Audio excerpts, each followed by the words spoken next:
So here it is, folks, arguably the most significant car from the Tokyo Motor Show, or the Japan Mobility Show as it's now called, for India, the brand new 4th Gen Swift hatchback. And look at it. Yes, it's very familiar, a lot of recognizable elements, but entirely new as well. Let's start up front with this clamshell bonnet that ends quite a bit further up, and this new sort of blacked out grille, which on this particular car has a front camera and some ADAS features. You'll also notice that it says Swift concept, but it's a thinly veiled concept because this is pretty much the production model. Around the sides, you'll also see that the headlights are familiar, but they are new indeed. The L-shaped DRL, very familiar, and LED projector headlamps as well. The shape hasn't changed too much. The classic narrow top, wide bottom with a contrast colored roof remains, and there are some smartly designed dual tone alloys down here. As we move a little bit further back, you'll notice that the door handle is moved from the door back to its conventional position, and over at the rear, a round fuel filler cap and some very interesting looking part LED tail lamps. You see the tailgate sort of dips in between the tail lamps, that classic Swift look, and there's a hexagonal element down here in the bumper.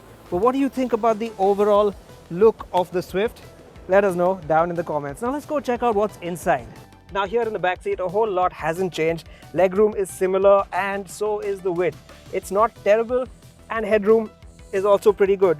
No rear AC vents in this car. I wonder if that's something they'll change for India. And all things considered, I'd still say the front seat is where it's at in the new Swift, but the back seat is not too bad for occasional use. Here on the inside of the Swift, a lot of familiar stuff. It looks a lot like the Baleno, actually, that we've seen in India right now, with the freestanding touchscreen and the, well, semi-digital. I wouldn't call it fully digital. There's an analog tachometer and a big color MID in the center. The familiar Suzuki steering wheel is back with paddle shifters this time, and the toggle switches for the AC vents. But you have to also notice that the design isn't too far removed from the Baleno and other Suzukis. So what do you think about the interior? Let us know in the comments. The seats also very familiar. I think they might be quite close to the ones that are on the current car, and a lot of the switchgear is repeated as well, like the steering controls, the start button, and yes, of course, the Maruti Suzuki window switches. There is a little bit of brightness this time on this particular car with some white colored trim on the dashboard, but let's see if that comes to India and what trim choices they make. Another very interesting thing on this car is that there are armrests for the driver's seat and an electronic handbrake. Imagine that in a Swift. But there's one more piece of the puzzle remaining. And that final piece of the puzzle is down here under the bonnet.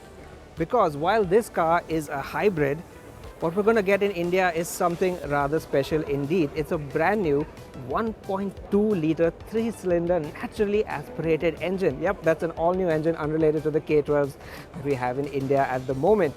They say that the power output will be quite similar, but the torque will be noticeably more. So are you excited about that new engine? And are you excited for the brand new Swift? Let us know down in the comments. And please stay subscribed to Autocar India.